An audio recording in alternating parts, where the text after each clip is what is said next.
আত্মীয় স্বজন, চাচা, মামা, ফুফা, চাচতো ভাই, আপন ভাই, ভাতিজা।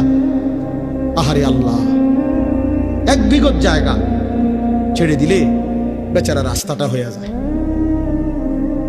এই শুধু এই সুপারি গাছটা কাটতে দিলে, নারকেল গাছটা কাটতে দিলে আপন ভাতিজা তার বাড়িটার মধ্যে ঢুকতে পারে না, দিত না।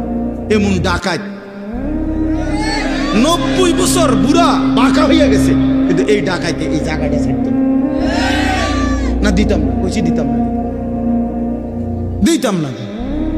হ্যাঁ না, কবরও তো নিত না, হয়তো জানেই কবরে নিবে না। না এটা দিতাম না, কইছি দিতাম না। দিতেন না, দিতাম না, কইছি দিতাম না। পুতেরে বলে যায় মরার সময়, আব্বা আমার বাপের ওসিয়ত মনে রাখিস, এই মামলা চালাইয়া রাখবি, সাবধান, যদি তুই ছেড়ে দেস আমার কবর ফাইটটা দুঃখ বাইরে বুঝছে, সাবধান।